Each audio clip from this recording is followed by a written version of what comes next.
पश्चिम बंगाल के मालदा शिवपुरी में ड्यूटी पर तैनात सीआरपीएफ के जवान हिमांशु कुमार शहीद हो गए। नगीना सांसद चंद्रशेखर आजाद भी पीड़ित परिवार से मिलने पहुंचे। बिजनौर के रहने वाले थे सीआरपीएफ के जवान हिमांशु कुमार।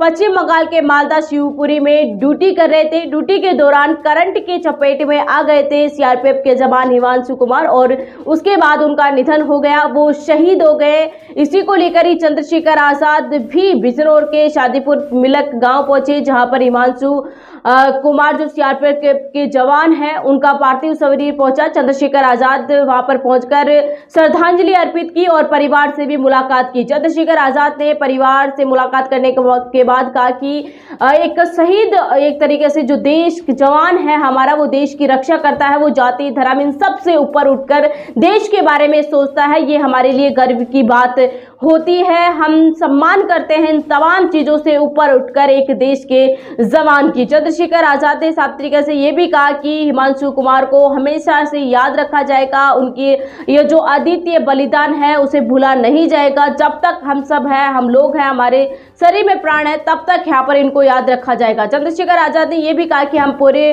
परिवार के साथ खड़े हैं। हिमांशु कुमार के जो सीआरपीएफ के जवान हैं उनका परिवार अकेला नहीं है। नगीना सांसद चंद्रशेखर आजाद यहाँ पर बिजनौर पहुंचकर शादीपुर मिलक गांव में पहुंचकर वहां पर हिमांशु कुमार को श्रद्धांजलि अर्पित की और उनके अंतिम संस्कार में भी शामिल हुए। और चंद्रशेखर आजाद इसको लेकर क्या कुछ कहते हुए नजर क्या भाई धक्का मुक्की मत करो यार। सांसद या शहीद हुए हैं, क्या कुछ करेगा? देखिए, हिमांशु जी जो मात्र 24 साल के थे, बीएसएफ के जवान थे। आज हम लोग उनकी अंतिम यात्रा में शामिल हुए हैं। ऑन ड्यूटी वो देश सेवा में उन्होंने अपने प्राणों को बलिदान दिया। हम उनके इस बलिदान को नमन करते हैं। और जो परिवार है, जब एक जवान जाता है उसके परिवार पे क्या बीतती है। हालांकि गर्व का पल भी होता है क्योंकि बलिदान का हमेशा देश में सम्मान होता है, लेकिन एक तकलीफ भी होती है जिनका 24 साल का बेटा जाता है, उनके परिवार को बहुत तकलीफ है।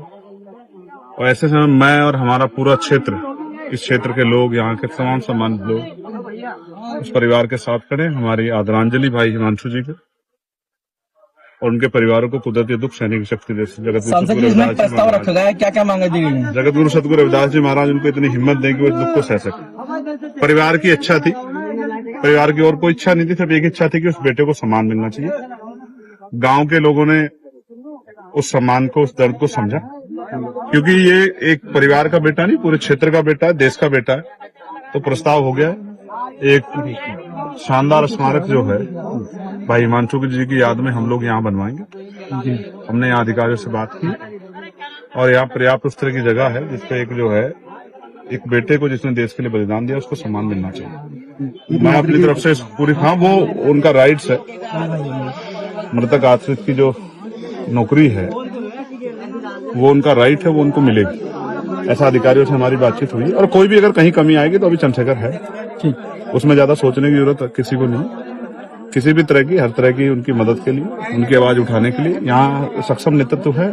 उनके आंसू नहीं बहेंगे, ये मेरा आप लोगों को विश्वास बात है। सरकार में इतना समय हो गया, लेट हो गया, क्या वजह है? लेट ये हुआ कि कुछ मिसअंडरस्टैंडिंग थी, उसमें थोड़ा समय लगा।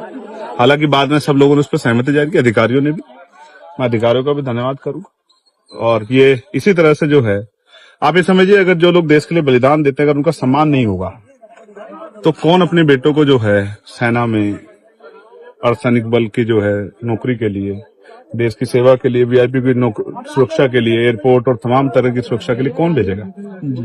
तो हमें समझना पड़ेगा कि बलिदान का सम्मान होना चाहिए। और ये किसी जाति के मोहताज नहीं, किसी धर्म के नहीं, जाति धर्म से ऊपर उठ जाता है जब आदमी जो है देश के लिए नौकरी करता है, देश की सेवा के लिए बलिदान देने के लिए घर से निकलता है। और मैं इस परिवार को भी, उसकी हिम्मत को, इस परिवार की मैं बधाई देता हूँ। इस परिवार की हिम्मत को भी मैं बधाई देता हूँ और क्षेत्र के जिम्मेदार लोगों को भी बधाई देता हूँ कि उन्होंने इस शौर्य को जिस तरह से जो है अपने दिल में जगह दी है।